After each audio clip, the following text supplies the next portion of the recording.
मानवांचे जीवन समुद्राशी खूप जोडलेले आहे. समुद्रातील मिळणाऱ्या माशांवर त्यांचे उदरनिर्वाह चालतात.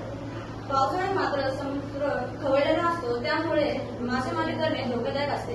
पण नाही कोणी करा समुद्राची पूजा करून समुद्राला नारळ अर्पण केले जाते. समुद्र संरक्षण करतो का? खरं सांगायचं तुला समुद्रात आणि समुद्रात खूप प्लॅस्टिकचा कचरा पडलेला असतो. आम्ही एक प्लॅस्टिकची बाटली उचलतो. ही बघा प्लॅस्टिकची बॉटल. अरे बापरे, प्लॅस्टिकमुळे समुद्र प्रदूषित होते आणि जलचरांना सुद्धा त्याचा खूप त्रास होतो. मग आजपासूनच समुद्रात प्लास्टिक टाकायचे नाहीच. समुद्राच्या नारळाची पूजा करूया. पूजा झाली आता हे निर्माल्य समुद्रात टाकते. हा, निर्माल्य थेट समुद्रात टाकणे योग्य नाही का? त्यामुळे नदी प्रदूषित होऊ शकते. निर्माल्य वेगळे जमा करून त्यांची विल्हेवाट लावली पाहिजे. निर्माल्य ठेवणे आणि प्लास्टिकच्या वस्तूंचा वापर शक्य तितका कमी करूया. मला आता नारळी पौर्णिमेचा खरा अर्थ समजला.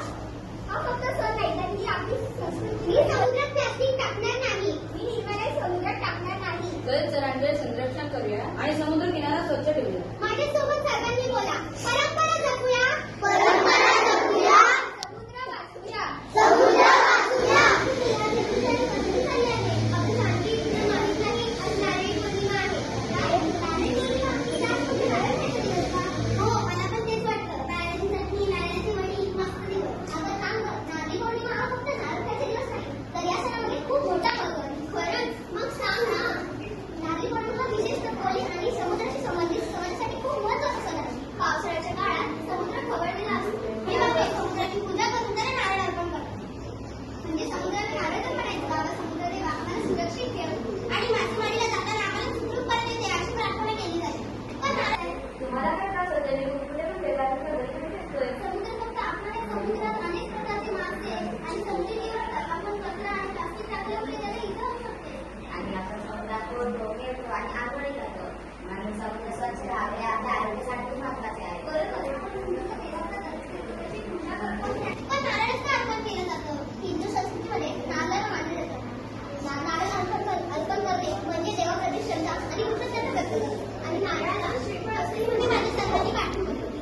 परंपरा जपूया. परंपरा जपूया. निसर्ग जपूया. निसर्ग जपूया. समुद्राचा सन्मान करूया. समुद्राचा सन्मान करूया. श्रावण महिना एवढा खास का आहे? अरे, श्रावणामध्ये खूप सारे सण येतात, उत्सव येतात. आपण ते साजरा करतो म्हणून हा आपल्या मराठी संस्कृतीमध्ये खूप महत्त्वाचा महिना असं मानला जातो. म्हणजे श्रावण आला तर निसर्गाची डेकोरेशन सुरू. हो, खूप सारे सण जसे की नागपंचमी, रक्षाबंधन, नारळी पौर्णिमा, जन्माष्टमी हे सारे सण याच काळामध्ये ते साजरे केले जातात. पौर्णिमेचा संदेश घराघरात पोहोचूया. त्यास फक्त नारळ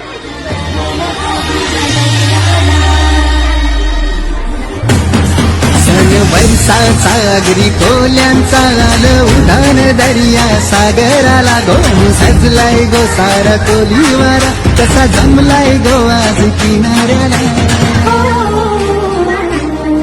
दाखवा निघाला डोलीला येऊन दे मंगारी घराला नारळी पुनवेचे सणाला. परंपरा जपूया, निसर्ग जपूया. परंपरा जपूया, निसर्ग आलाय तो